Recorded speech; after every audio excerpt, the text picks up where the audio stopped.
It's a means within the constitution that allows us to picket and to call for government to act on the crises that are in the country. You know, where we are, or through many governments have faced similar. Normally, Yep. Yeah. So if I heard you well, you were saying that if politicians lead the way, then Kenyans are not united. They are not going to read from the same page because we already like will take sides, depending on whatever political affiliation they belong to.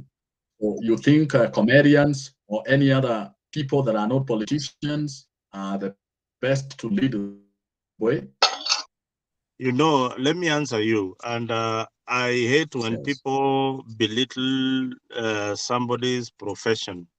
A comedian is a comedian by profession, but a comedian is somebody who also went to school, somebody who has got a mind, somebody who thinks upright. Yeah.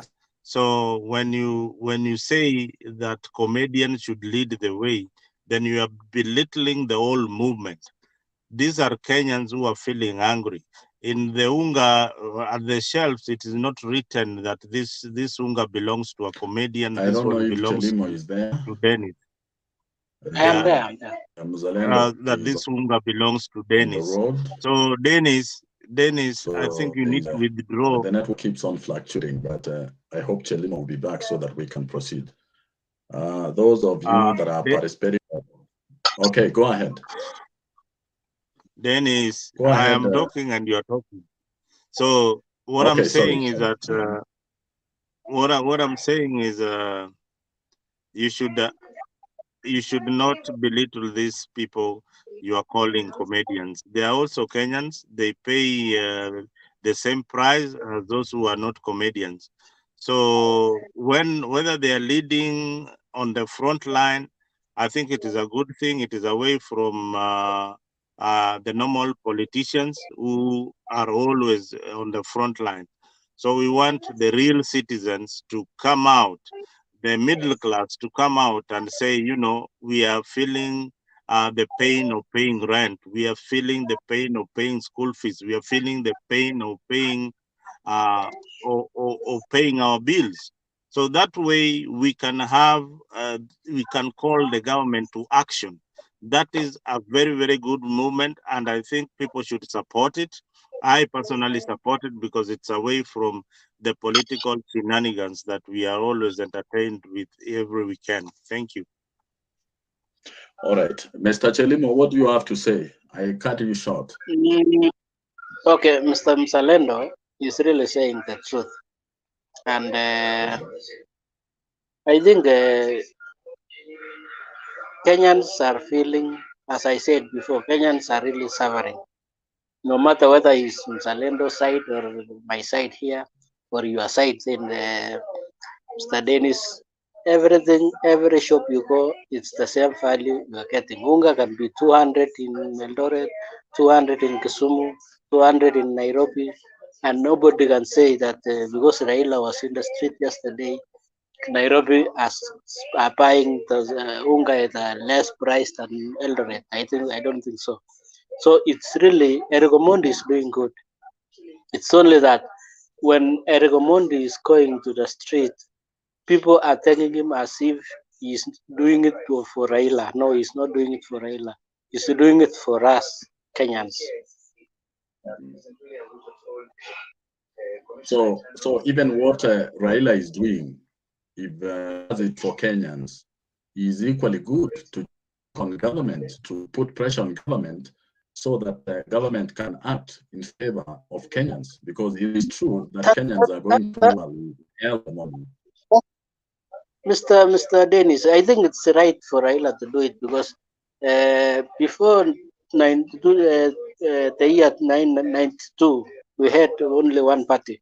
And it's really a constitutional right for Raila to do what he's doing. And without opposition, we should not really. We should. We have. I think it's really hard for us to get what what the recommend is doing. I think So, Chelimo, just to add on your point, because I'll leave you shortly, Dennis. I'll leave you in just a bit. We are used to a lot of politics. After every election, we go into a political mood. And the government itself forgets that they are actually in government and they are supposed to provide services for the citizens. So we need a new voice for the people of Kenya, a new voice away from the usual voices that you hear. And these voices, they need not to be affiliated to either of the functions. Remember, this is a country where 88 million people did not vote. So 8 million people didn't feel that they are equally represented by both sides. Yeah, so you need to understand the position of the country. There are people who feel that the current political setup does not represent them. And Dennis and Jelimo, let me tell you one thing for Frank. The last time you saw Raila walking into a supermarket could be many, many years ago. If the last time you saw William Ruto walking to any local supermarket, or even your MP who has been elected recently, immediately they get into power, the issue of the cost of living and how they used to live, they forget immediately, because these are guys who are earning over $1 million in salary. Bei ya unga hata ikikuwa 200, the people in cabinet are paid for almost everything, plus the school fees of their children. They don't feel the pain. So the pain of Kenyans should be, the pain is that the leaders that we elect, those who are going to represent us, those who are appointed in cabinet secretary, we give them that comfort life, but they don't want to give us back that comfort that they are enjoying themselves. That is the issue that we need to address each and every particular day when we get into media. Thank you. I support you. As you go, maybe should you find a chance, you will still welcome back, Mr. Chelimo. Yes. Mr. Muzalendo has a number of points that we should have an alternative voice. But we just came out of election the other time, and we elected representatives who are supposed to articulate issues pertaining the electorate and pertaining Kenyans. Say about them, are they doing their job? Have they abandoned their job? Are they at comfort zone and they've left what they're supposed to do? And that ordinary Kenyans, including comedians like Eric Omondi, should now take it up. Pardon? I'm saying that we elected the people's representative who are supposed to do part of the work that Eric Omondi is doing. Are they doing their job, or they've abandoned their job and they've left it for other people that have not been given the mandate by Kenyans, like Eric Omondi? Okay. Personally, I can say the MPs we elected are really not doing what they are supposed to be doing, because I think some of them even don't know that the laws which should be signed into law, or what the citizens themselves send them to do in the parliament. So what they are doing at the interest of their party or their leader, but not to the voters themselves. For example, my MP cannot really come to the grassroots and say, yes. Yeah. Are you with me? Go ahead. Yes. What I'm saying is, our MPs are really, they are after they're going for what their leaders are saying, but not what is the who they represent in the grassroots are really expecting them to do. So it is Kenyans are on their own, and they have to rise up and protest and register their dissatisfaction with the current leadership, because the elected leaders are probably not doing what they are supposed to do. Is that what you are saying, Mr. Chelimo? I think what people know more in the grassroots level, they know MCA more than the MP, according to me, because MCA can really talk directly to the citizen more than the MP.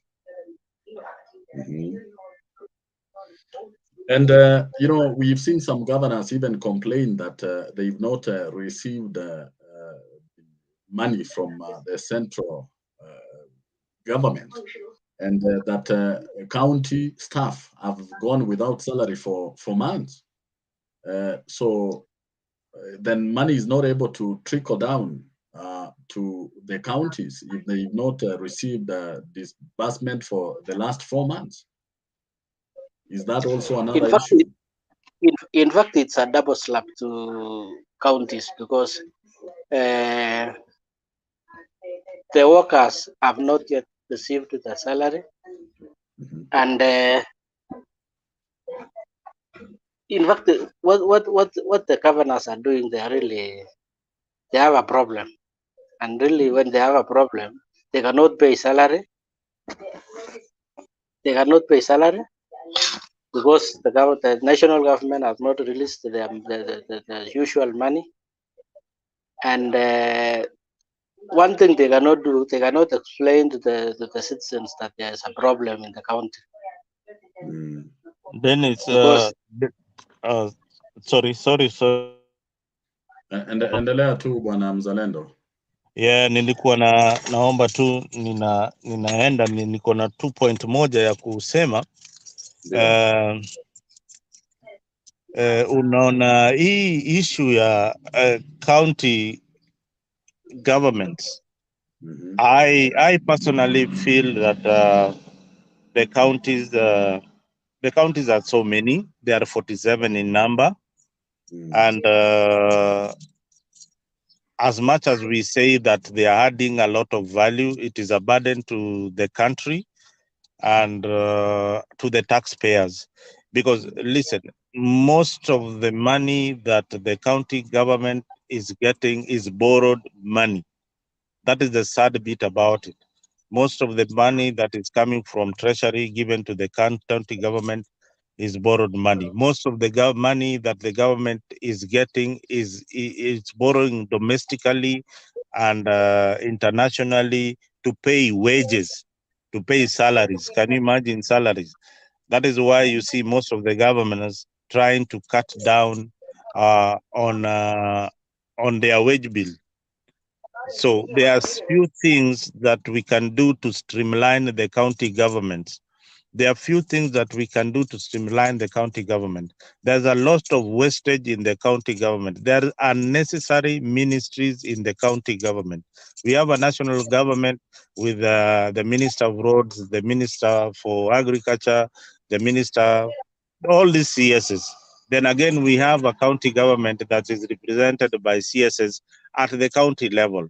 I think that those positions should be scrapped so that we have that money channeled into development.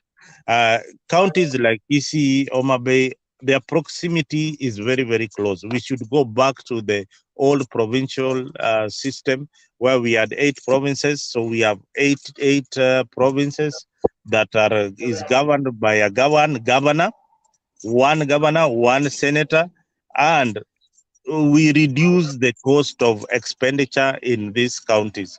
There are 47 and they are not necessary. They are not necessary. Even if we want to devolve, if you mean that very, very soon, you'll hear that people are saying that Kisii town should be a county. So we cannot be devolving into very, very tiny little bit of small counties that do not add value. How much revenue does a county collect each and every month? What are the economic activities that are going on in these counties that warrant them to be given 11 billion? And what are we getting in return of after being given 8 billion? So these are things that people should watch out. Otherwise, thank you, Dennis. I'll be listening on the background. I got to go to work. So bye for now. Maybe see you in the next 2 hours. Wacha tuendelee na Sigo Chelimo. Nashukuru sana kwa muda wako. Wacha tuendelee na Chelimo. Sasa Chelimo, wewe kutoka Eldoret, hali ikoje kwa upande huo? Wengi wa wapiga kura wa huo upande walipigia UDA na president anatoka eneo hilo, na watu waliamini kwamba maisha yao itainuka kutoka chini kwenda juu. Watu wanaendelea kuamini hivyo, ama imekuwa kwamba ni watu waende maombi, ama mnaomba pande hiyo? Maombi ni lazima. Maombi ni lazima, whether you are getting good or you are getting bad, prayers must be there. And I think Dennis, it is really, Eldoret is just like any other town. We are really experiencing the same economic crisis as other towns, and the president is really coming from our place, and we appreciate that. So it's something which affects Kenyans, not where the president comes from. It's really a sad situation whereby we are coming from a place where food should be really a blessing to Kenyans, because we are producing a lot of maize in this area, but now the drought is really facing other places where there's no maize. I think government should really use the opportunity of this area to buy some maize from farmers. Then the economy will really boost our area in another way. So in that part of the country, wakulima bado wako na mahindi mingi kwa store. Siko mahindi. So shida ni kwamba hawana mahali pa kuuza. They don't have market for the maize. You know, it's a willing buyer, willing seller, according to the market as for now. But the more you get more price, the willing you will to sell your own produce. So it's really encouraging for the government to look for a way of buying from farmers, and then the farmers will use the money, or the economy will come through that business of maize produce. So are we likely to have people in Eldoret join other Kenyans from other parts of the country to picket or to demonstrate and such kind of things? What are some of the ways that Kenyans from that part of the country can effectively register their dissatisfaction? Because then that goes back to our political affiliation, that because that is an UDA stronghold and the government is for UDA, then people will just stay cool in as much as they are suffering, that Kenyans from other parts, Azimio and such kind of thing, affiliated areas, will be left to demonstrate. But all Kenyans are suffering, regardless of whatever political faction that they voted for. Okay. I think in Eldoret we are really maybe 2 to 3% voted for the other party, but the UDA was the main. So I think it's unfair for me to say whether people are going to street or not, because I cannot tell who is ready to go to street because of the economy. But time will tell. Welcome, Mr. Guru. Asante. Karibu sana. Tunazungumzia hali ya uchumi, mambo ya maandamano na revolution ambayo imeanza kuchipuka kutoka hata kwa comedian like Eric Omondi. Kuna some rebellion imeanza kuchipuka. What do you have to say? Yeah. Go ahead, Mr. Guru. Nasikia watu wanaongea. Huyu we've muted him. You go ahead. Kuna shinda iko tere tena nyingi sana. Watu ni kukimya, wamekimya, lakini unaona kwamba hii serikali iliahidi watu mambo mingi sana, na zaidi ya hiyo ikandanganya zaidi. Kama sasa kusema kwamba maisha imekuwa ngumu kwa sababu ya handshake ambayo ilikuwa ni uongo. Wakakataa watu wajue ukweli kwamba bei ya bidhaa iko juu kwa sababu ya ile ilifanyika mwaka yule wa COVID, kwamba uchumi ilidhoofika kwa sababu hakuna chochote kilifanywa kwa hiyo mwaka. Pili, kukaingia hii vita ya Ukraine na Russia, ikaharibu bei ya mafuta. Kwa hivyo hii uongo yote iwekwa kwa vichwa ya wale watu wetu wengi ambao hawaelewi kwa upana. Na kwa hivyo walipoambiwa kwamba tukiweka Biblia chini maisha itakuwa nafuu, walichukua hiyo kwa roho. Sasa ile hasira wanayo iko juu sana, sababu unajua hatuko sawa zote kulingana na kuelewa na mambo. Kuna wale walielewa kwamba hii ilikuwa siasa na ilikuwa udanganyifu ili mtu apate kuchaguliwa, lakini kuna wale kwa sababu ya ile kuwa kwamba hawana njia ingine ya kudhibitisha, walichukua ile waliambiwa kama ni ukweli.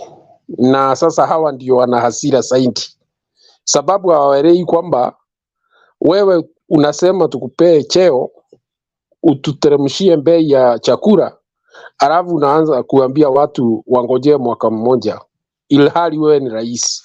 Kuna watu Kenya hii wanafikiria rais hakuna kitu inaweza mshinda, hata kusema bidhaa ya vitu nje chini kwa siku moja, na ni wengi. Kwa hivyo sasa tuko katika hiyo hali, na sana unaweza kutamka neno likaenda likawa kitu kubwa. Ukiangalia zile vikundi za watu zimeanza kuchipuka kufanya maandamano, hiyo ni kuonyesha ile mambo iko kwa ndani ya mioyo ya hawa watu. Na zaidi ya hiyo serikali haisaidii, kwa sababu ile majibishano na vile wanajibu maneno wamekuwa tu kwamba kama iko kiburi, kunjigamba, kifua, kufanya mambo na njia ambayo inaonyesha watu ni kama hawana maana tena. Na sasa hiyo ni kuongeza hasira hata zaidi. Unjue kwamba huyu mnaona Raila sio mchezo, si mtu ya kuchezea. Raila ndiye amekuwa na watu ya chini miaka mingi sana, isipokuwa pale siasa ikapigwa kwamba ameenda kwa handshake na Uhuru, akaonekana kama ameterekeza hawa watu ya chini. wengine walielewa vile ni yeye amekuwa akibeba hawa watu kwa miaka mingi, na sasa ameanza kuwachukua tena, walikuwa wake.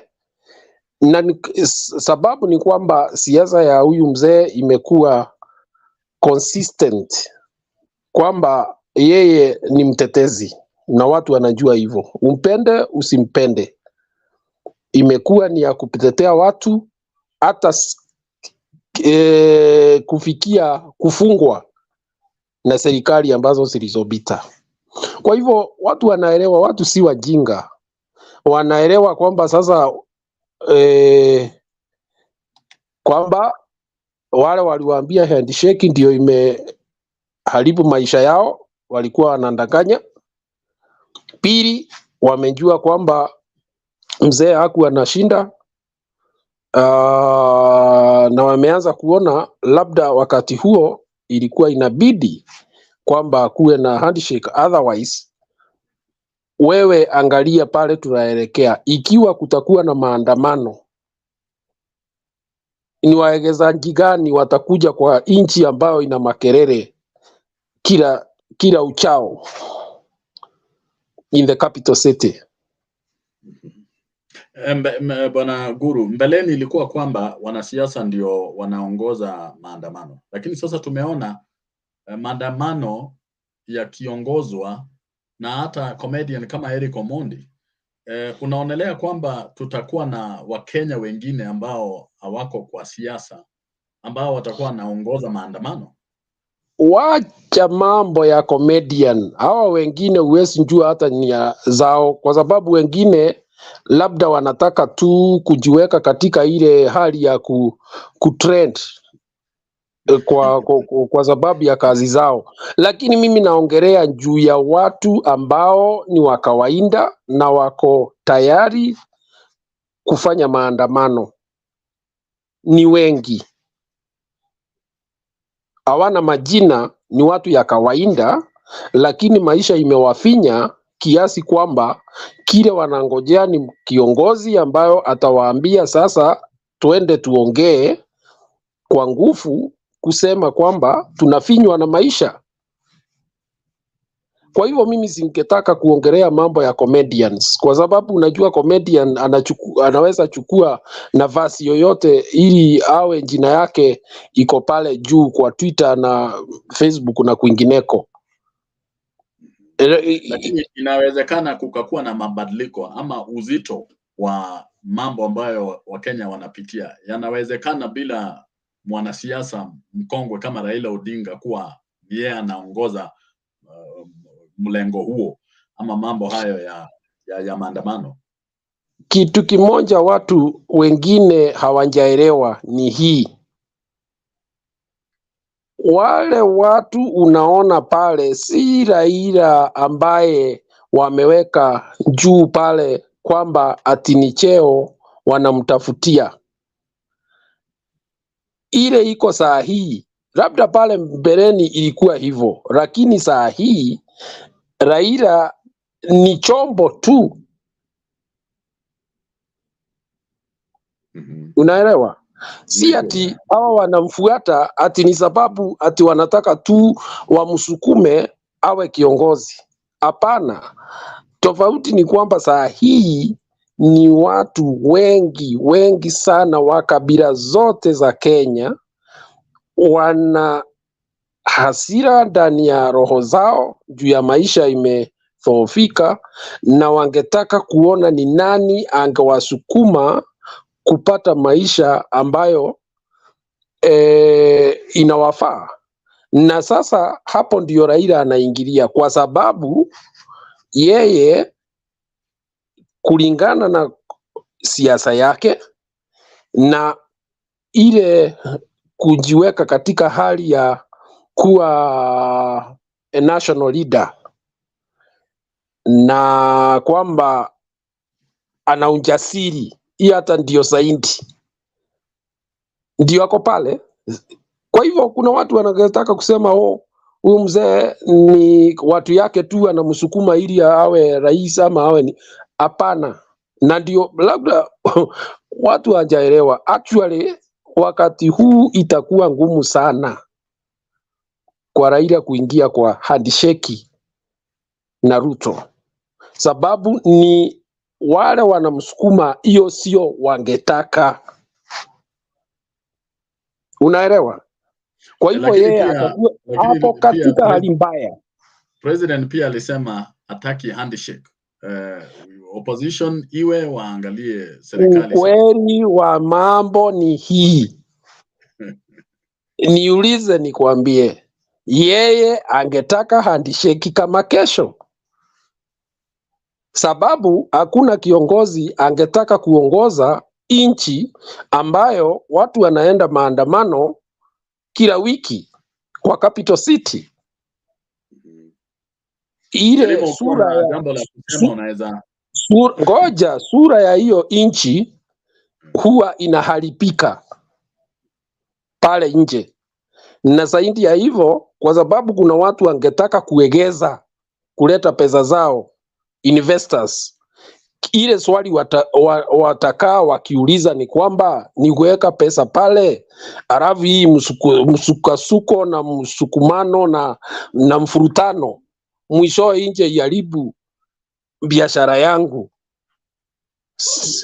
Hakuna mwekezaji wa pesa zake anaweza kuenda kuweka pesa ambao pahali anaona iko na mfurutano, hasa Afrika. Unaelewa? Raila anajua kile anafanya, na ndio Uhuru alielewa zaidi, akaona aidhuru akiwa mzee atakubali tufanye handshake ili niweze kutengeneza nchi. I will not have lost anything, hata kuwa amechukua kiti yangu, but you give me the space ya kufanyia Wakenya kazi. Lakini saa hii usindanganywe na mtu kwamba ati Ruto na Gachagua wangetaka handshake na mzee. Nadhani wale wanaelewa na siasa zaidi, labda hata ndio wanawatafuta usiku.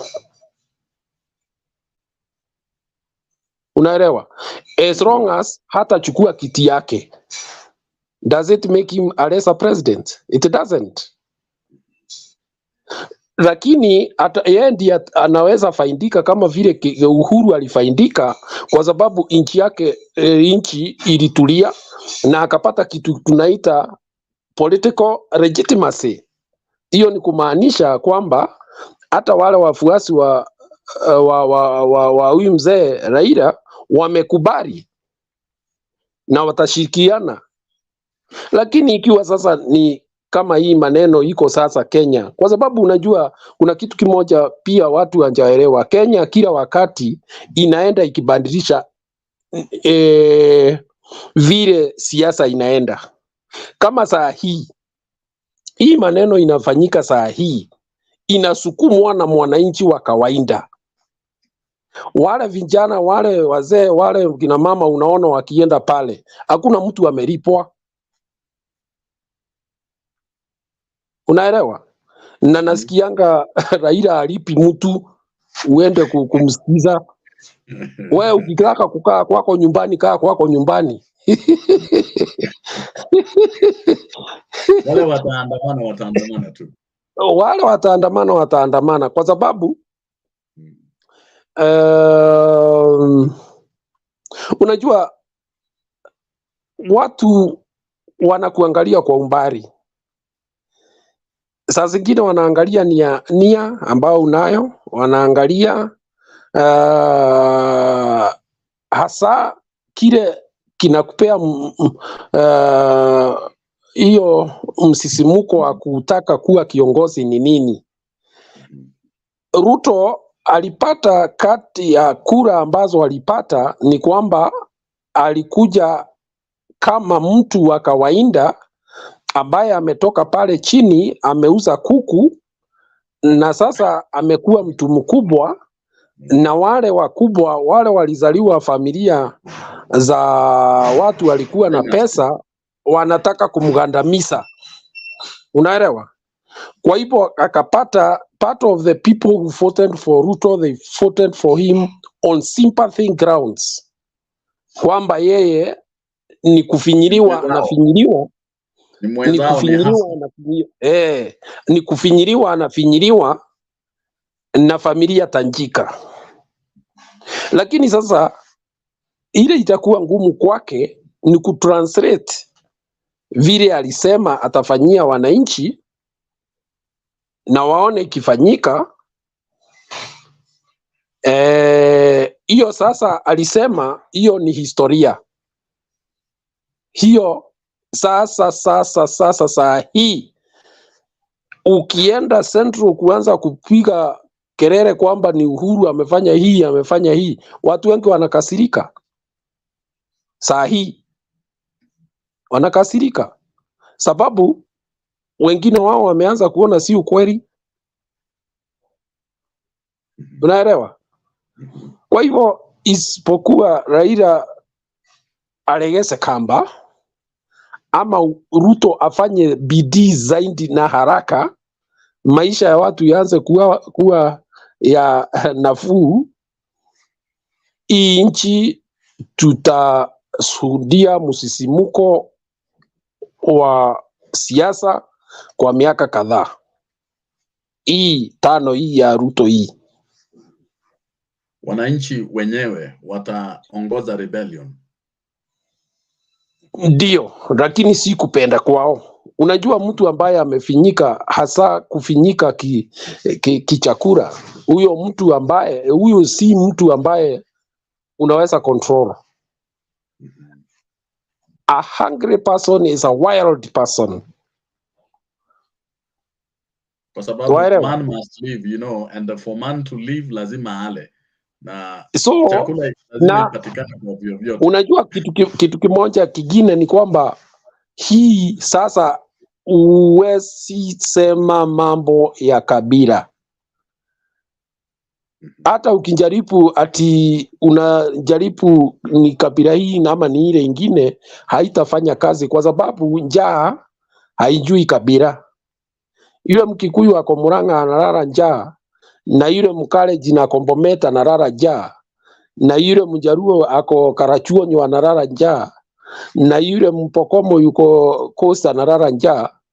Lugha ni moja. Njaa. Hiyo tu. Yes. So uzito mwingi kuliko hata siasa na mambo. Wacha nikwambie, unaona Mzee Moi alikuwa ameelewa na mafikira na mtindo wa Mwafrika. Afadhali Moi angesimamisha mambo yote kabisa, hata barabara hakuwa anatutengenezea. Lakini kukiwa na njaa, alikuwa anaenda Amerikani na kwingineko anapiga magoti, tunaletewa mahindi, yellow maize mingi. Sasa hivi ni maombi. Moi was not ashamed to plead for food. Unaelewa? Hakuwa na haya. Sababu njaa ni kitu mbaya.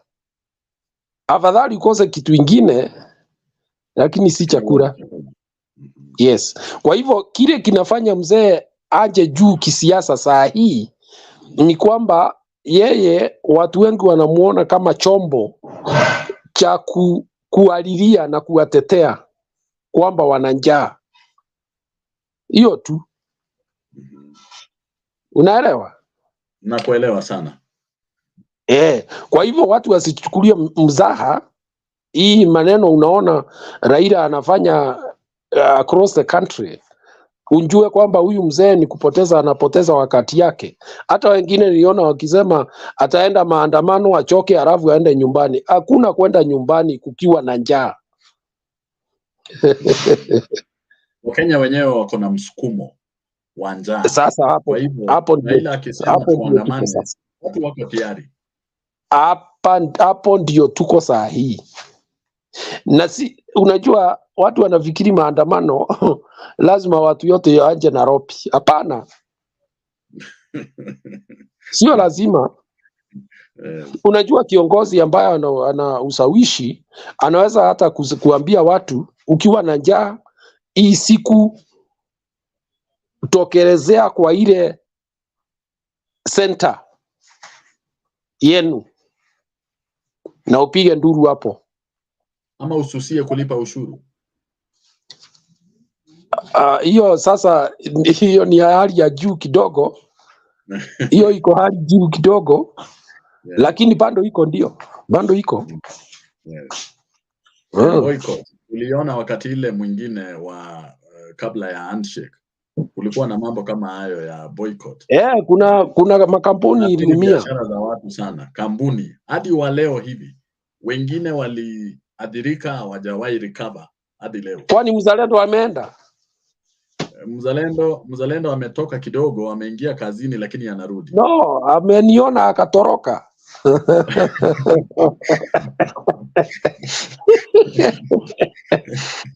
Mwambie arudi hapa. Amesikia, wacha arudi asije akakuogopa hivyo. Umefika tu hivi akawa ameenda kazini. Kwa hivyo mimi ninakwambia hivi, kukiwa na njaa haitakangi mzaha, na hapo ndio Moi hakuwa kiongozi ati tunaweza kusema aliongoza nchi mzuri, hapana. Lakini kuna kitu kimoja alijua kwa kisiasa, na hapo alipata ukweli: chakula. Isifika pahali watu wanakuchukulia sufuria na vinjiko. Hiyo is very painful. Una familia, una watoto, unaenda kutafuta kibarua inakosa, na jioni hao watu ndio wamekungonyea nyumbani kwamba usiporudi hawezi kula kitu, na wewe upati. Hakuna kazi, na wale ambao wanafanya kazi mshahara bado haijaongezwa, na gharama ya maisha imeenda juu. Sasa hiyo maneno yote, lakini zaidi ya hapo na pale sasa Ruto alijiweka kitanzi, ni kusema kwamba ile maneno yote ilikuwa ni kwa sababu ya Uhuru, kwamba yeye akiingia hapo maisha itakuwa mzuri, ile hali alikuwa anajua si ukweli. Sasa watu hawezi ngojea, hiyo matamshi hiyo ndio wanafuatilia hiyo. Unaelewa? Yes. Si rahisi. So watu wanaweza dismiss hii maneno, isipozimu wanakupea watu chakula ambayo wanaweza nunua,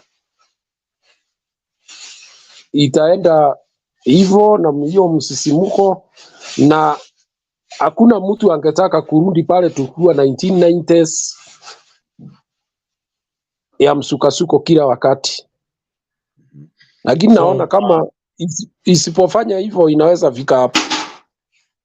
Na kuna hali ngumu pia, hakuna mvua, no rains. People are going through a very difficult situation. So if we are not likely to experience rain in the near future, unaona mambo yatakuwaje? Kama sasa nimeona kuna ripoti nimeona. What is out of order, the Honorable Junet Mohammed? Madam Speaker, it's only that I'm speaking now after the facts. But first, I want to congratulate the new members, Honorable Deco and the other member who have gotten their new committees. Madam Speaker, I want to bring something, because I'm a member of the selection committee that is chaired by the majority leader, Honorable Kimani Ichung'wah. Madam Speaker, I must bring this matter out because this is when we are discussing this matter on the floor of the House, and I think it must go on record. Madam Speaker, yesterday in our selection committee, if you look at the motion that we have just passed, and you look at the list that has just been passed, and the names that have just been passed, is a list that consists only from the majority side. There is no single change from the minority side. But Madam Speaker, the minority side had their own changes to do. And we were not punishing anyone. We wanted to reorganize our committees so they can become more effective. Because if you want to punish anyone, you will de-whip him.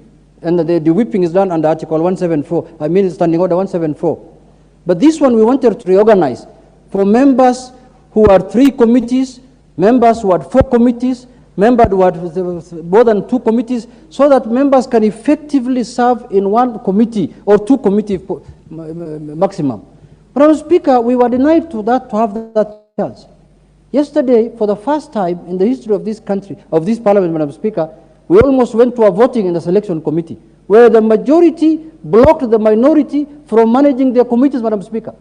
Madam Speaker, if this House consists of the majority side and the minority side, if the minority cannot manage their side and they have to be managed by the majority side, Madam Speaker, if that is not capture of parliament, what is capture of parliament, Madam Speaker? If we have the office of the whip and my leader here is the minority leader, cannot do any effective changes like what's happening now in the Senate, Madam Speaker, why are we in office? Why is Parliament facilitating us? Why don't we close those offices and then we give the keys to the majority leader and the clerk? They can run the Parliament the way than the Speaker, Madam Speaker, especially the majority leader who is the chairman of that committee. Madam Speaker, what has happened yesterday will remain in the history of this Parliament and will be remembered as the worst day a committee of Parliament made a decision in this country, Madam Speaker. Madam Speaker, what do we do with those committees now? There are members who are coming to our offices every day who have 1 committee, and there are members who have 3 committees. So we wanted to rationalize, and the majority now wants to run the minority side. How are we going to allow that to happen, Madam Speaker? That is a declaration of war in this House, Madam Speaker. And Madam Speaker, if that matter is not arrested by the leadership of this House, the consequences will be dire. So, Madam Speaker, I want to urge the majority leader, now that he is the chairman of the selection committee, he is the majority leader, to show leadership so that this House can run in the manner that is envisaged in the standing orders and the Constitution, where we have the majority side and we have the minority side. And people have joined those coalitions by choice. Nobody was forced. So if you want to get your committee from the majority side, go and join the majority side and get your committee. The committees were shared in accordance with the proportional representation of members in this House, Madam Speaker. Members went out on August 28th, campaigned, and they were elected from their constituencies to come and represent their people. So, Madam Speaker, as minority side, I want to register here that our rights as minority guaranteed under standing order have been trampled on yesterday, Madam Speaker, and the way we are supposed to run the minority side cannot be dictated by the majority side. That's for a fact. Neither can we dictate how the majority side should be run by the majority leadership. So, Madam Speaker, our proposal for rationalizing our sides of the committee was yesterday rejected through voting. We don't want to, we have a serious crisis outside Parliament. If the members wish, we bring that crisis also inside here, well and good. We know how to do it best. From 2013 to 2017 to all the time we have been doing it, we know how to do it. We have done freebies here. We have made Uhuru Kenyatta cannot speak in this House one time. We can repeat the same, but we don't want to go that direction. We want to have a direction where we show leadership, and I urge the majority leader to take leadership and make sure our committees are brought here without any fail, and majority should not have a say in how we run our committee. If that demand is not met, I am issuing here notice that the consequences will be there in 14 days. Well, obviously, honorable members, the first opportunity goes to the majority leader, who is the chair. So the floor is yours, majority leader. Thank you, Honorable Speaker. Honorable Speaker, it is good that the minority whip has raised that very pertinent issue, because committees of this House, including the Selections Committee that I chair, and it's the only committee that I chair and I sit in other than the House Business Committee, where I attend as a member under the chairmanship of the Speaker. But the Selections Committee I chair And I chaired the meeting yesterday yesterday evening from about 5 p.m. to around 7 p.m.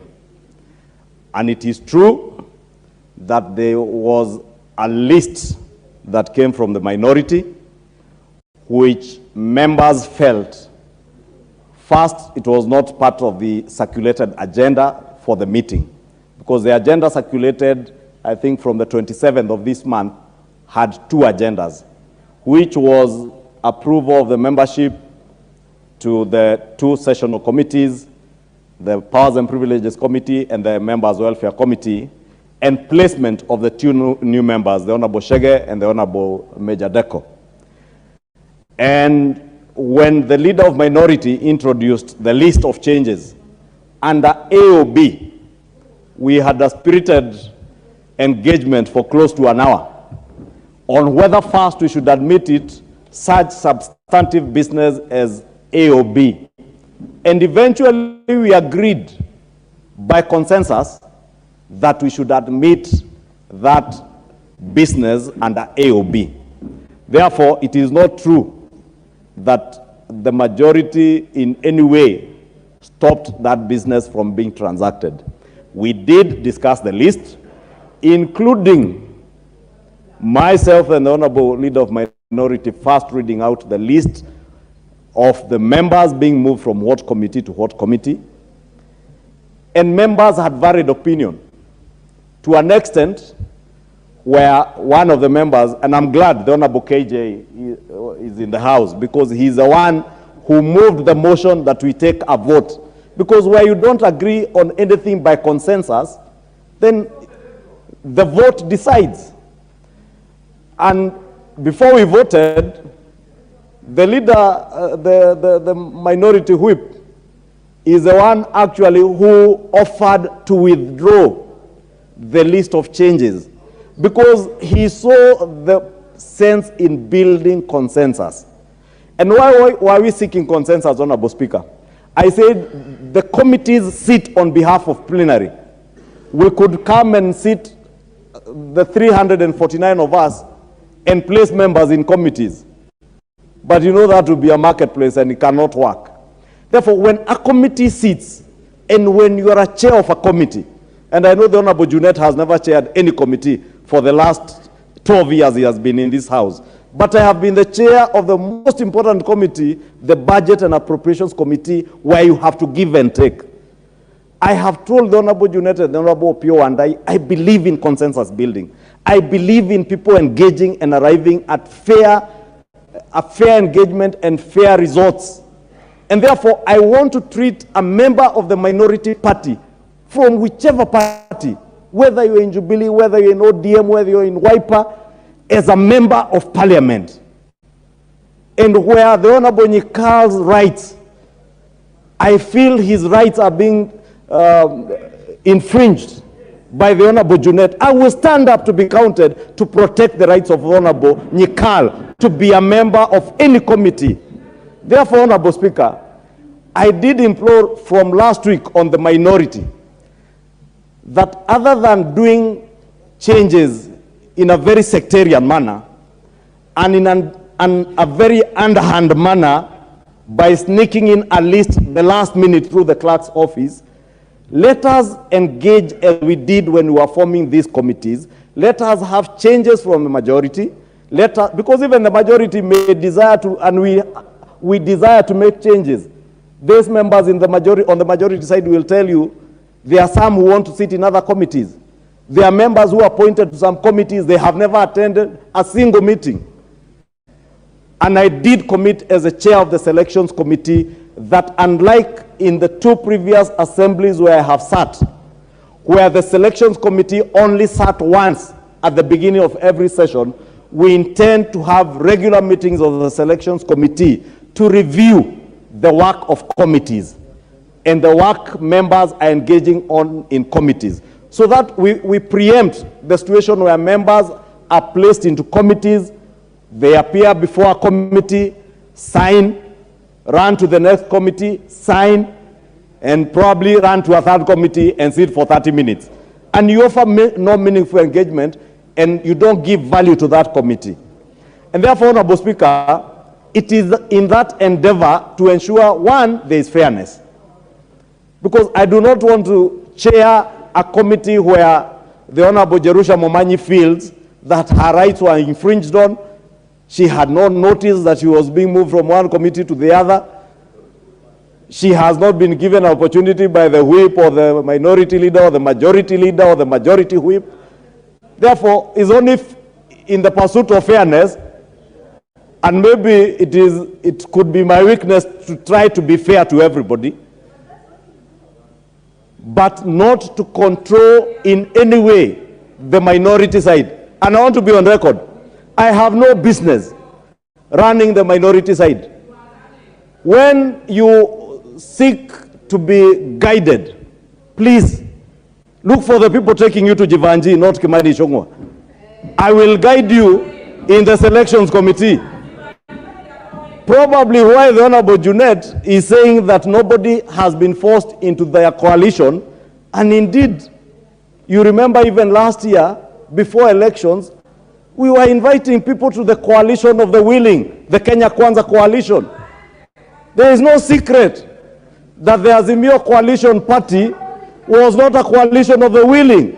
It was a coalition of coercion and intimidation by the handshake brothers. We are not in the last regime, Honorable Junet, where anybody within the majority will seek to run the minority side. I want to ask you, the Honorable Junet, the minority leadership, take charge of the political parties under your coalition. I have no business managing the political parties on your coalition. But those on the Kenya Kwanza coalition can rest assured they will enjoy fairness, they will have equal opportunity to enjoy their rights and privileges as members of parliament.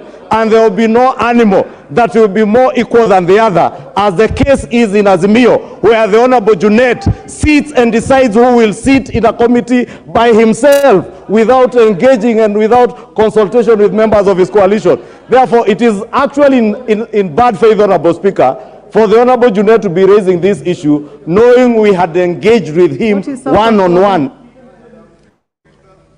Madam Speaker, honorable members, I'll give two opportunities. One on my left to the Honorable Junet, because he has been mentioned, and on this side I'll give the Honorable John Waweru.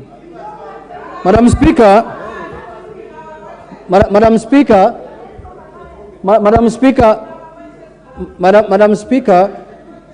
I want to tell the majority leader. Order, honorable members. I would like the Honorable Junet to be heard in silence, honorable members. Madam Speaker, I want to tell the majority leader and to remind him that this House has majority and minority. The majority leader behaves as though we are under the KANU days, when we were being led by the majority leader only in this House. Shame on him, Madam Speaker. Madam Speaker, what is this fairness? What is this fairness he's talking about, when his own members are suffering in his own coalition and is unable to deal with them? Madam Speaker, what is this fairness he's talking about? His own members have no CDF, he's he's in government. His own members have no bursary, he's in government.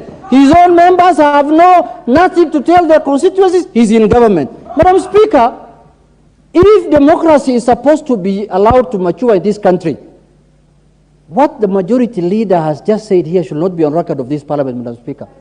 Madam Speaker, how can he say he's the one who can be fair to Jerusha Momanyi? When has her coalition been unfair to her? When? Madam Speaker, when? Madam Speaker. And Madam Speaker, people like now, what is her name? Mheshimiwa Korere is saying, will tell you, if she wants to join another coalition, nobody's holding her back. She can go tomorrow morning. But if you are in our coalition, you must adhere to the rules and regulations of this coalition, Madam Speaker. And this parliament is going to generate to chaos now, the way I'm seeing. Madam Speaker, we will not allow. You have made your point, Honorable Junet. And because the Honorable Kiari has been mentioned, and you also mentioned the Honorable Sarah Korere, I feel that it is fair. I will give a chance. Order. All the honorable members, I will give a chance to the Honorable John Waweru. Please proceed, Honorable John Kier. Madam Speaker, I do believe that in this House we are able to debate and debate. Madam Speaker, I believe that in this House we are able to debate and debate rationally, Madam Speaker. And as you rightly said, Madam Speaker, I was in that meeting. And I want to tell this House authoritatively, Madam Speaker, that what has been presented by the majority leader is properly before this House. The committee applied itself and in the best way that they could, because what is being debated here by the leader, the majority whip, actually appeared before the committee, and procedurally, Madam Speaker, we had to pause the meeting to actually accommodate the list that they wanted to bring to the committee, Madam Speaker. In fact, to resolve the impasse, I had to call, to implore the chairman to actually call the committee, the matter to a vote. But more importantly, Madam Speaker, I want to associate myself with the words of the majority leader, that the majority side has no business managing the minority side. In fact, what is happening, Madam Speaker, is natural. Last year, when we were saying that this coalition is coercing people into Azimio, when we were saying that this coalition is bullying people into Azimio, when we were saying that this coalition is intimidating people into Azimio, we meant exactly what we did. And no amount of shouting from Honorable Millie will stop me from saying that there shall be a stampede out of Azimio, because it is not a coalition of the willing. People are running out of Azimio because they are seeing the injustices in that coalition. The Wiper Party is crying in Azimio. The Wiper Party has been conned from the time this Azimio was called. It changed into NASA, and it is now Azimio, and it is still conning Wiper. The reason why you see the opposition side, the minority side silent, is because there are big brothers in the Azimio who have been bullying other junior members in that coalition, Madam Speaker. But I need to say, Madam Speaker, that as you well said, this is a house of debate. If we want maandamano we can take to Jacaranda, we can take it to Jivanji, we can take maandamano to Kamukunji, but this house shall remain the house of sober debate, where ideas shall be weighed by their merit, not by how loud you shout on the floor of the house. Madam Speaker, I want to say that the majority side has presented its list. The minority side has been unable to even agree on what changes they want in these committees. So if they want to abscond, Madam Speaker, it is their right to abscond even the sittings, Madam Speaker. But Azimio shall face a massive stampede of members, of coalition members and parties running away from Azimio. The stampede.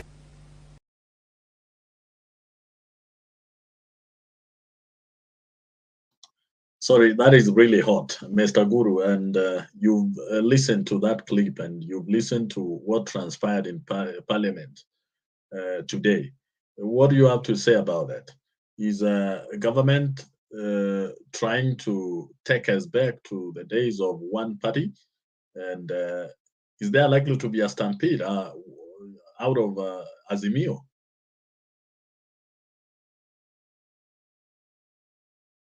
Mr. Guru, are you there? You are muted. I can't hear you. You need to unmute yourself so that unmute yourself. Yes. Yes. Okay, go ahead, Mr. Guru. Ndelea. I think it's most strange that those are the things that our MPs preoccupy themselves with, political contests that have no relevance to the common man. Right now, the issues are so heavy.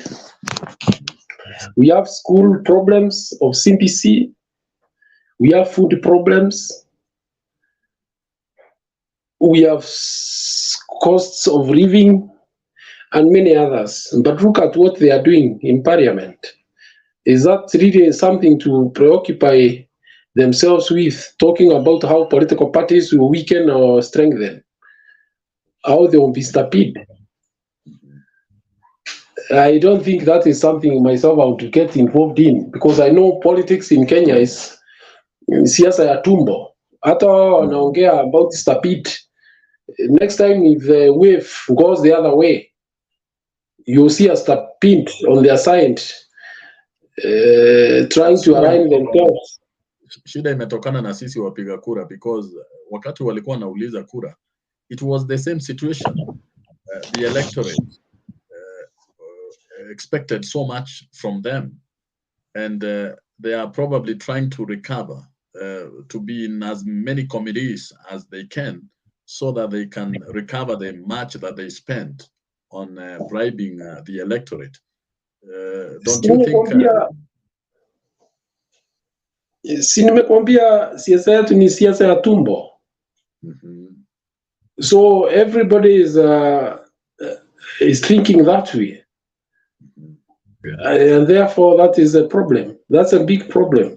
That's why you will see people who cannot stick in their political parties, even when they know very well that the law says that you should fine a political party and adhere to its practices and not defect. If you defect, you go to seek a fresh mandate. But they don't want that. They have completely defeated the justice. They actually conmen, because when I elect you on a Wiper party, you cannot just go and start working with, propagating policies of another political party without the express permission of the party structures. Parties do enter into agreements, yes, and that is okay. But when an individual, you win with a political party and then you start moving to answer another party, that one is conning the people who voted for you. But what does it mean by moving to other party? Because the other week we saw Jalango, who was elected on an ODM party ticket, meet the president. And you saw what happened when he went to attend an ODM meeting at Ukambani. He was ejected. What does it mean really by, where are these leaders how are they supposed to toe the line? Are they not supposed to meet the president? Because again, we only have one president. Are they not allowed to meet the president? That is as per the ODM leader. There is nothing wrong. Let me first state very clearly, there is nothing wrong in meeting the president. But there is everything wrong when you do not regard the stand of the political party that has taken you to parliament. In fact, it's only that ours is a crude type of democracy. In South Africa, you cannot go and do that. Political parties take a stand. What Jalango should have done is to ask for guidance from his political party. If he has organized a meeting with the president, because there are issues here. There are issues of political party. In fact, in mature democracies, you don't go to represent yourself. You go to represent a set of policies, programs, and procedures. And therefore, when you appear somewhere, you appear on behalf of that party. And even people know what you are propagating, because your party is very, very clear on what you are pursuing. But when you go behind the back of the party structure and you start having a relationship with with the people of other parties, there is a problem there. It's a big problem. But there is a difference, Mr. Guru, here. We are talking about having a relationship with leaders of other parties. But, you know, we are beyond elections now. Leaders have their work cut. Their mandate is well known. If someone was elected as a member of parliament, he has his own jurisdiction, regardless of the party that he was elected through. That is the wrong notion, my friend. Let me tell you. Yes. In mature democracies, you don't practice politics in that manner. You don't. You are a representation of your party, wherever you are. And beyond there, you are elected by people who affiliate themselves to the party that brought you to parliament.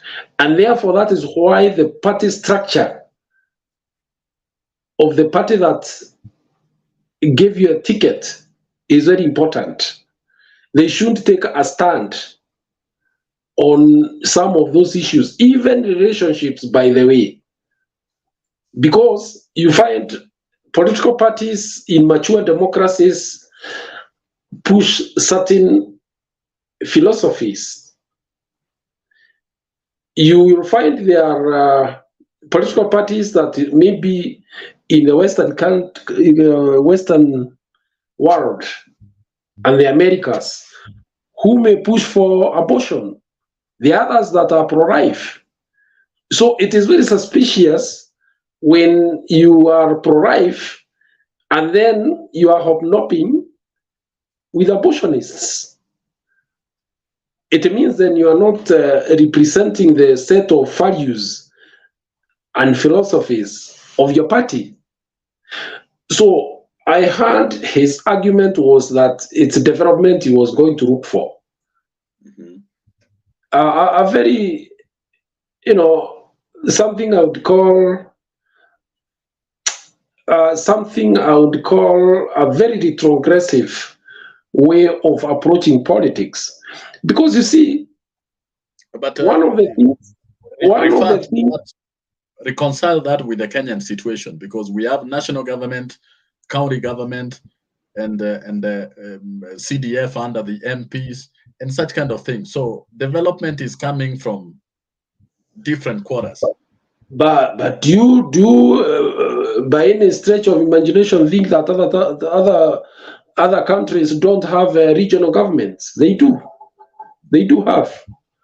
So this argument that MPs must line up in offices of the ministers or CSs and the president's office so that they can access development for their people, so that they can access a development projects like water, electricity, and roads.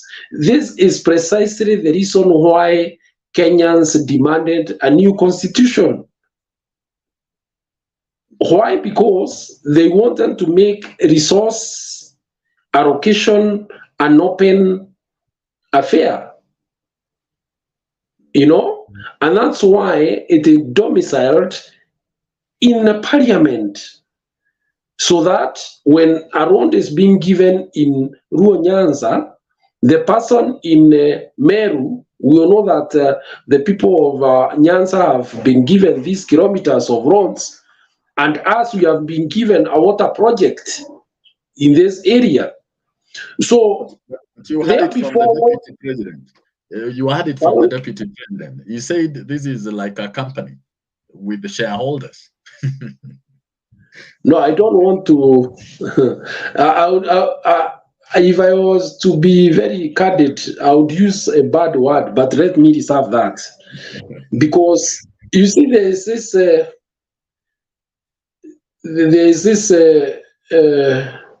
concept that our politicians have of making people desperate, or putting what we call a sentimentality, that if not unless your MP is within the ruling party, or is close to the president, then you do not deserve to get projects or your fair share of development funds.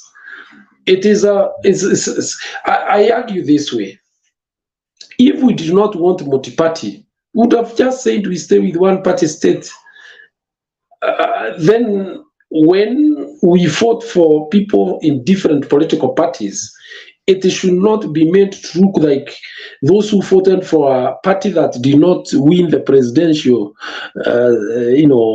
seat, that they made a mistake. Because that is precisely what it is meant to look. And because most of our people are not well enlightened in some of these things, they may perceive it that way, that they have wasted their votes. Yet, what should be emphasized by any credible leader in Kenya is that it doesn't matter what political party you have voted for or which candidate you voted for. As long as you are a taxpayer, there is an allocation that must essentially come to you in form of development. But you see, our politicians are lazy. Instead of setting their agenda, instead of setting their programs, they come to put fear in people so that they can get support. Because when you go to a rural area and tell people, okay, you see your MP, you made a mistake because your MP was voted by an opposition political party, and therefore that is why it will become very difficult for you to get a project, you're actually misleading those people. That's not what the Constitution says. It's a stupid way of reasoning. Even that talk about company, a remittance company are shareholders, yes, but there is no country that has ever been a company. In fact, the existence of a state is not to make profit. No, that is not the purpose of a state. So you cannot say that you are saving money when people are dying of hunger. The basic reason why states exist is to protect life, protect property, promote welfare, and assist to ease the pain that may come in times of natural disaster, like food shortages or fire or any other disaster which may come along the way, but not to make profits. Don't be very excited when a leader says that he's making money, he's making profits, or he's saving to take money where? And that's why all nations in the world are indebted to one another, one way or the other. Why? Because states in their nature, not unless they are dissolved by the subjects or they disintegrate due to internal strife or war, they are held with the concept of perpetuity. Kenya will be here in 1,000 years. So where are you going? What is this profit you want to make? You understand? So people have to understand these things in a much deeper way. So the argument. What do you think is the reason why all these members of parliament keep on visiting cabinet secretaries, cabinet secretary for road? We've seen them do a lot of meetings with top government officials. We've seen them go to State House. Why? What is the reason? Because is it an outdated mentality that they still have? Or is it something that we could call ideal, but in reality doesn't happen? No, the issue is simple. Of course, the government has planned for all parts of the country. Let's start from there. They know how many roads are required in Nyanza. They know how many roads are required in Western Kenya, in Eastern, in Northeastern, in Coast Province, and so on and so forth. But because of limited resources, they cannot do all those projects within a certain time span. Therefore, they prioritize which one do we start with. And that is where now the competition comes.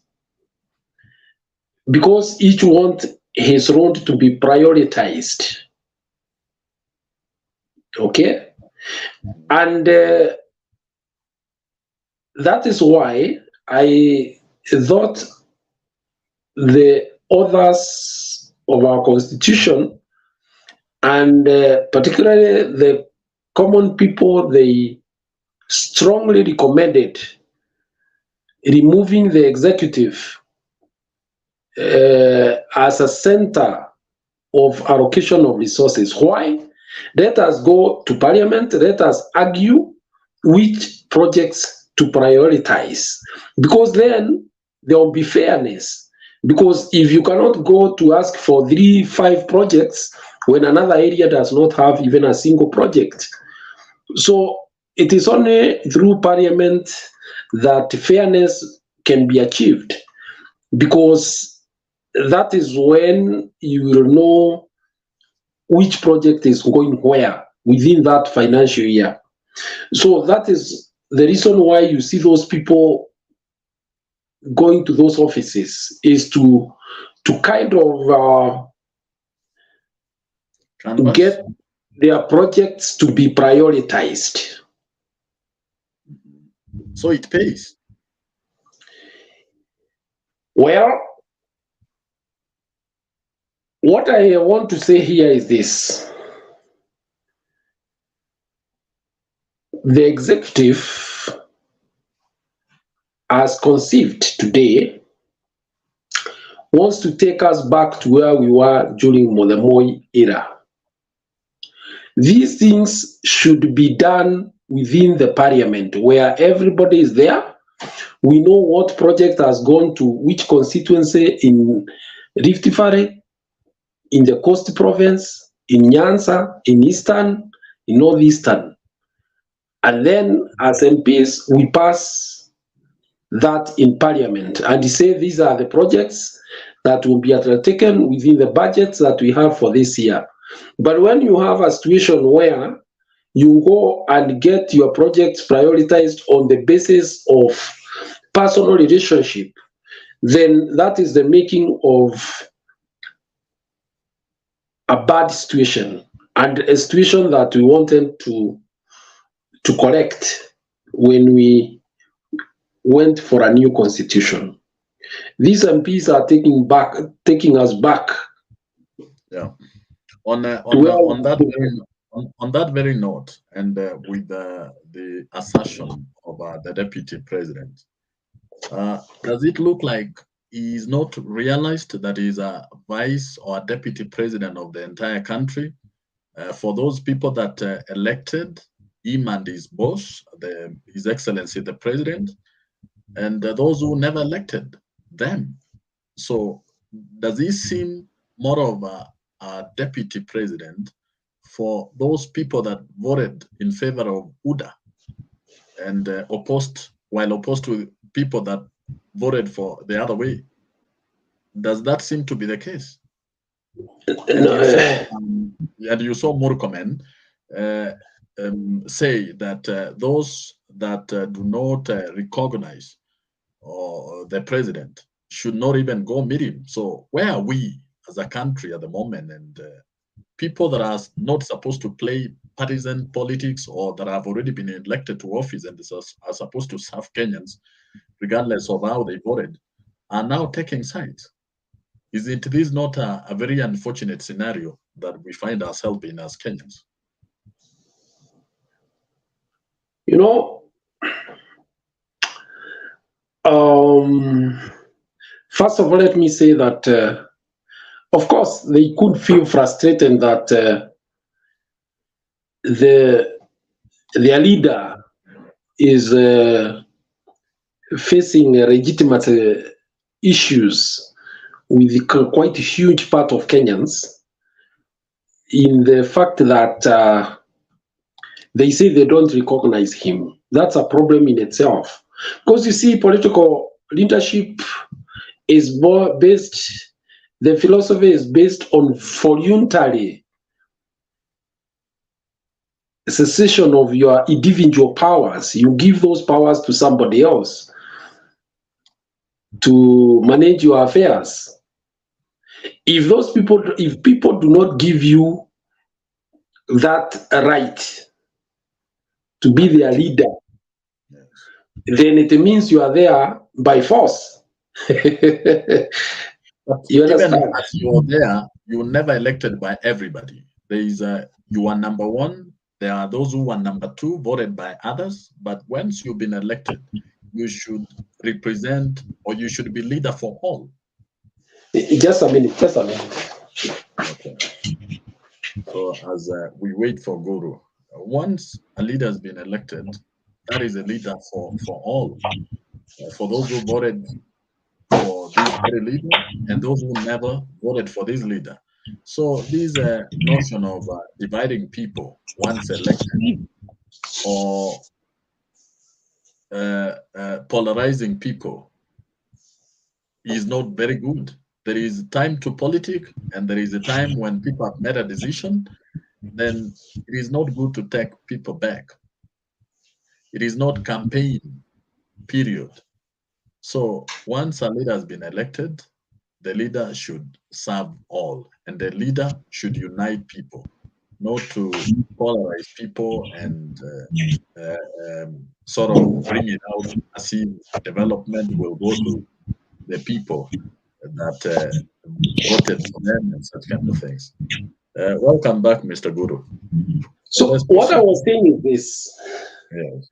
A political leadership essentially should be guided by voluntary acceptance, because the people themselves must accept that you are their leader. Unfortunately, in Kenya, we have what we call delegated leadership, in the sense that today, if you go to Nyanza, without the blessings of Raila Amolo Odinga, you are not likely to be accepted. So therefore, clever leaders would find a way in which you get to an agreement of sorts, so that when you are now the national leader, you will be accepted across the board. It may not be the ideal situation, but it's a practical situation that we have. And there is nothing you can do for now until people get to a certain level of understanding beyond what we have right now. Let me ask you, if today, like happened in 2017, parts of this country refused to repeat the elections, you are aware of that? Yes. And dropped out the IBC, even violently. Isn't it? Mm-hmm. Do you think a president who knows what he's doing would not find a way to make sure that those people accept him as their leader, although they did not vote for him? Because politics, by its nature, is a game of compromises, of settlements. It is not absolute. If you approach matters in absolute terms, especially in Africa, you actually set the country on a very, very dangerous path. Not just dictatorship, even disintegration of nations. They have happened. Look at the Southern Sudan. It's been a tug of war between Riek Machar and Salva Kiir, until an international political settlement was done. You have a situation, similar situation in Ethiopia, where one region feels they should secede for whatever reason, and all this is based on ethnicities. If you follow very well, look at Central African Republic. It's been having a problem, but mostly on religious nature. Then when you look at Congo, DRC, its problems are multiple, but mostly resource-based and regional stroke resource-based. So what we are saying here is this. It is not a mark of weakness for a leader elected democratically, I repeat, elected democratically, to reach out to the other side. Not so much so that they have a partnership in government. And by the way, let me correct here, because this is another thing that has been misused. You will notice that Raila just made a friendship with Uhuru. Of course, he may have extracted one or two things for his region in terms of projects, okay? Which is normal in politics, because that is what politics is all about. But he never came to government. Coming to government means you have brought your people to share in government positions. He never did that. So it was wrong for whoever propagated propaganda that Raila was at the center of what happened in Jubilee government. Because if you have a family, I believe maybe you have one. Yes, I do. And you go out there and ask your friend about advices on issues that are affecting you in your home. Do you start blaming the person who is your friend that is responsible for what is happening in your home? It is for you to take the advice given or not to take the advice. You understand? Yes. So these misconceptions that have been perpetuated in Kenya in form of propaganda have actually distorted otherwise very good ways of resolving our political differences. Okay? Now, but beyond there, I think what we have right now is undisputed elections, whether we like it or not. There is a section of Kenyans that feel that the elections were not conducted in the right way. IBC has not helped out the matter very well, because I understand up to now they have not given a breakdown on constituency per constituency on how the votes were done, which becomes a very highly suspicious affair, because it then means they are not confident of the figures that were there, or they distorted the figures and do not want the truth to come out. And this is not the first time. Even the 2017 elections, they also behaved in the same way. Because you see, there is this notion that the election should be not only be free, fair, but they should also be verifiable. Meaning, even after 5 years, if you want to know how the elections were conducted in Kenya and who won, you should access those figures anytime. But that is not the situation in Kenya, unfortunately. And that is why there is a lot of suspicion. Okay? Yeah. So right now, we are facing a situation that is not good, because the section of Kenyans who feel that the elections were not done well and are now feeling the economic pinch. Mercy, we lost you. I wanted to give you a chance, but you just disappeared. They are feeling the economic pinch. Mm-hmm. Therefore, they are saying, you steal our elections, and then you hurt us deeply economically. So you can see a piling up of frustrations, which is not very good. But in as much as you want to talk about frustrations in that scenario, there is also the expectations, some so outrageous. You know, when politicians are campaigning, they have to provide hope, like the hustler narrative and the things that hustlers were promised. About even the hustlers fund, the president, a few days after he was elected, he was like, we unaona unaweza pata pesa ya bure, unaweza ona wapi pesa ya bure, and such kind of things. So the expectations that the hustlers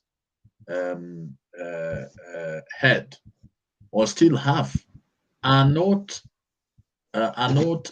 manageable, are outrageous, are things that are available in the spiritual realm, but in reality they are not practical. So could it be an issue to do with things promised to the electorate that cannot be met or may not even be met? Because by the end of the day, when expectations are not met, then what you just said applies. You know, in the world of politics, the situation in Kenya is not unique. It has happened in other countries. If you see countries like even Sri Lanka and others that have faced some kind of uprising, you find elections are won on the basis of promises that cannot be achieved. And then people get frustrated. And what follows then is an ugly situation. And you see the problem now with most of our countries, like now, the place of Kenya. Kenyans are already used to democracy. They are used to self-expression. They are assured of these rights in the constitution. So you cannot use force, like was the case with Moi. Moi, the constitution around him to use a bit of force, to manage situations. But right now in Kenya, it could be very difficult to do so, in the sense that you'll be treading on the rights, individual rights of individual rights. So you have to tolerate people picketing and demonstrating. And you can imagine if the frustration is so deep and people say that they will demonstrate every day because they have nothing to lose anyway. What will you do? What can you do? There before, the government would come and declare such meetings illegal and tell people to keep off. But that advantage on the side of the state was removed through the constitution that we have right now.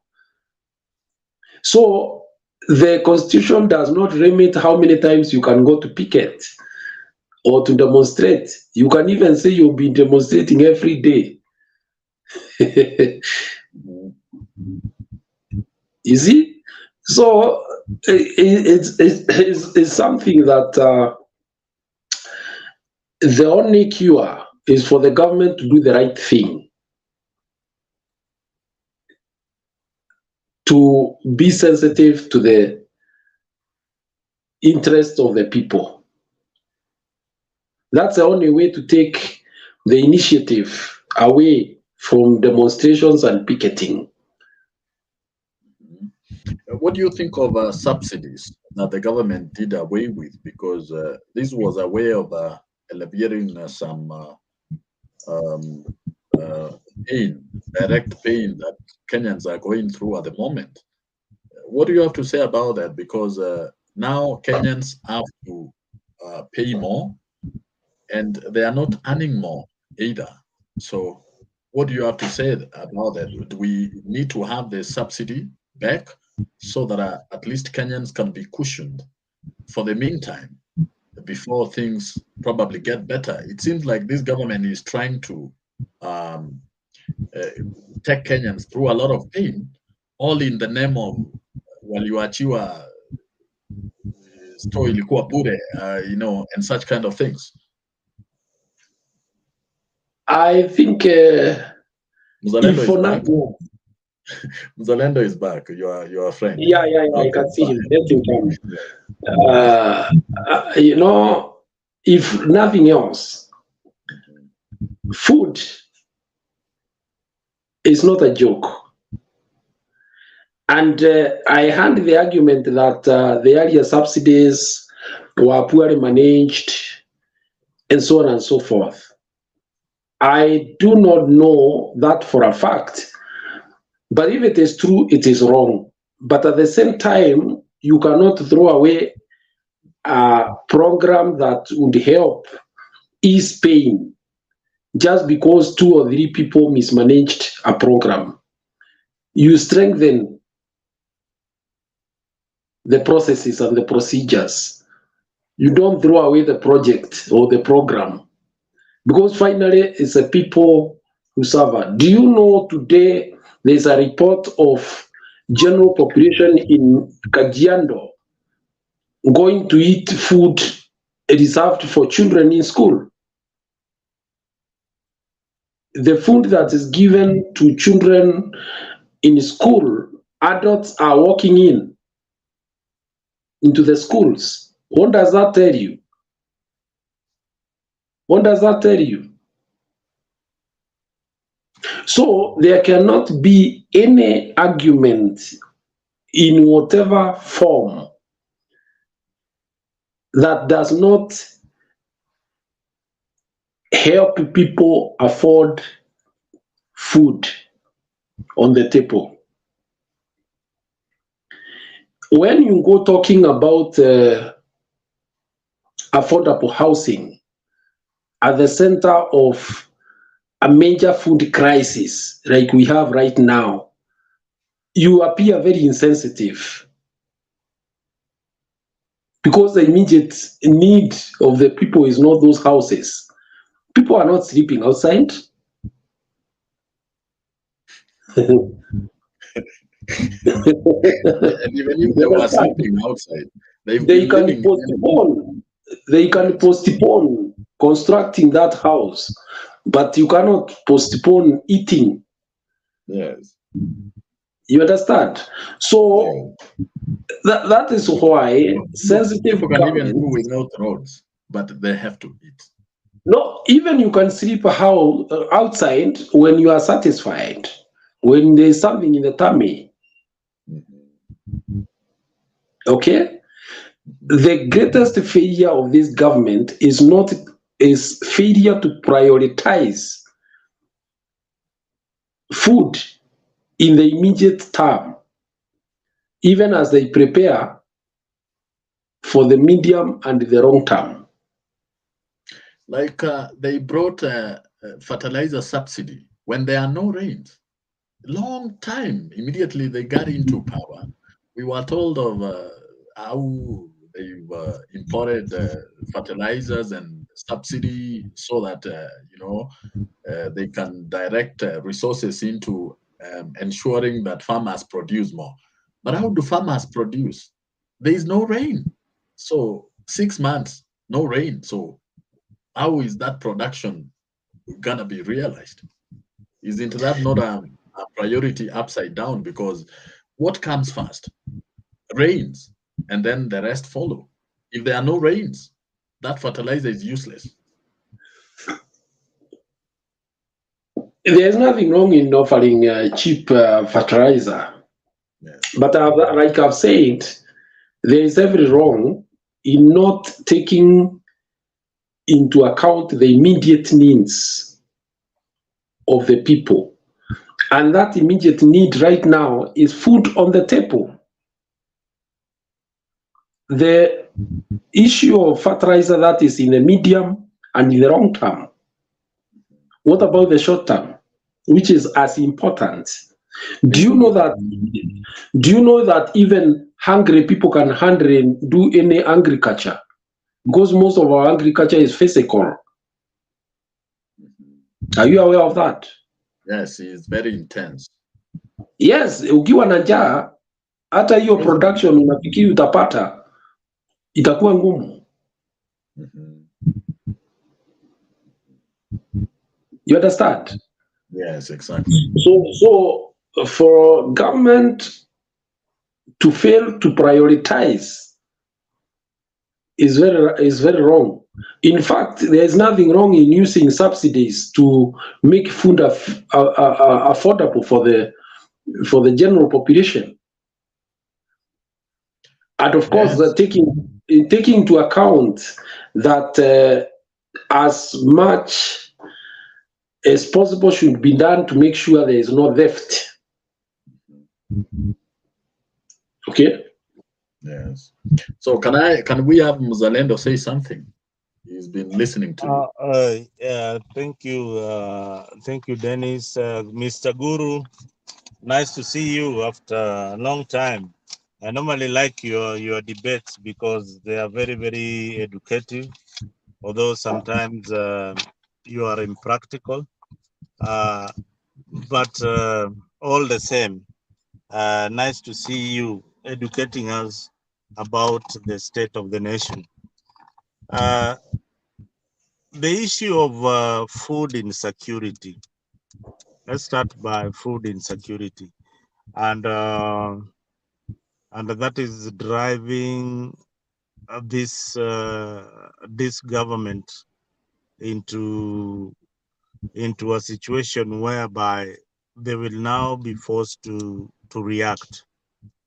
I said earlier on, when you see the local citizen joining the movement, then that is a better movement away from the political class. And I repeat, each and every time you see the middle class in our country not joining politics and they are seated on the background and they are suffering when they are going to the supermarket or to the grocery store to buy something, they should wake up. The middle class in Kenya are the biggest problem. You see, this movement, like what we see in the rallies, is driven by people who are either not working, majority of them, the jobless, people who are dwelling in these areas that I don't want to mention. The day we will see the middle class involved in our politics, directly involved, then that is the day you will see some changes in the country. I am glad that Eric did what he had to do. It has brought some life into the political agitation by Azimio. But all the same, I am happy for people like Eric because they are not politically affiliated to any of the groups.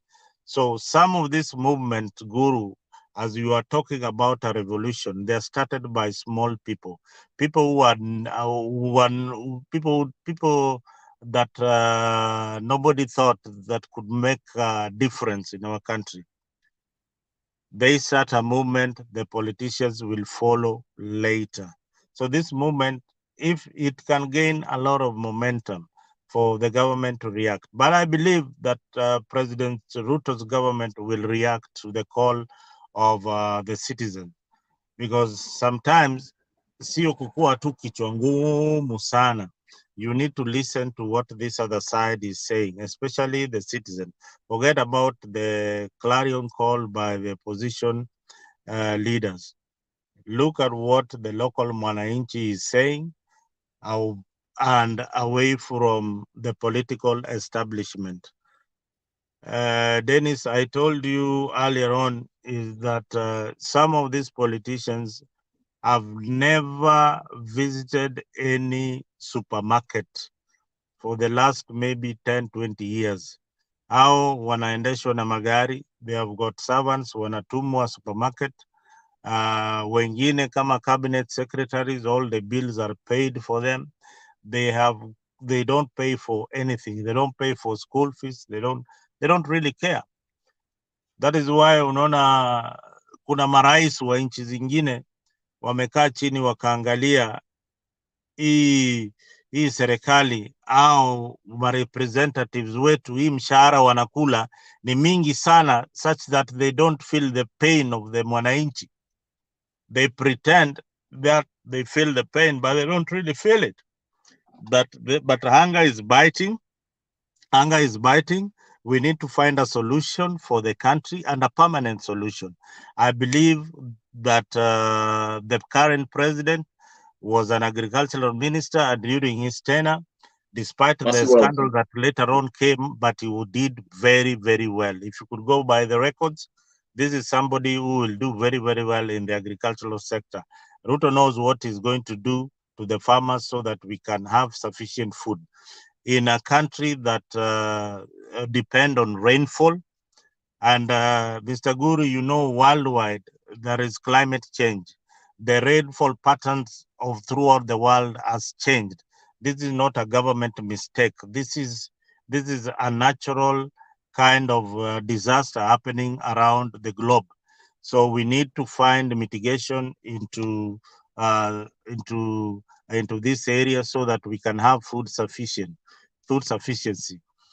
Yeah. One, areas like areas that are not, Kitale is no longer producing maize the way it used to. That is the bread basket of the country because of climate change. We need to find out why, while the soil is not really producing as it used to, because sometimes it is exhausted. In your area, if the farmers are used to planting the same things throughout the year, that is that brings a lot of problems in the yield after some time. So the issue of fertilizer, it is very, very important. And Guru, I need to answer you on the issue of housing that is going on. You said that afadhali mtu akuwe na chakula na alale nje. I think that is what you said. Afadhali mtu akuwe na chakula na alale nje na kule na wanyama ama uliwe na wakora. So issue of housing is equally important. The government of the day should provide food, it should provide shelter, it should provide security. So those are the three fundamental things that, and education. Those are the three fundamental things. Swali hapo. Tuko na swali yangu. Guru, unaweza uliza swali yako. Alafu Masi pia ukue ready useme kitu. I'm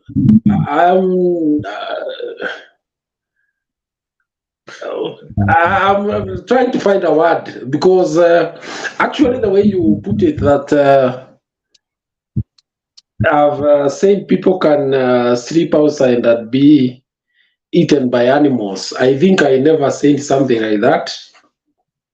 And this is a kind of mischief that is brought by people who want to escape reality. I think it's good you revise what I said so that you can get it clearly, Mr. Muzalendo. All right. You need to clarify what you say. I think it was on a light note. This is what I meant. You cannot be satisfied in the stomach and you sleep on a pavement. You can even be bugged by some of these things. You can die of disease. Kuna baridi, ukinyeshewa huko nje na umeshiba. I mean, what is the use of that food? Umenyeshewa huko nje, umeshikwa na ugonjwa, eventually you'll die. So the government should provide everything that I mentioned: food, shelter, security. Those are and education. Those are the four fundamental things that the government ought to provide at the end of the day.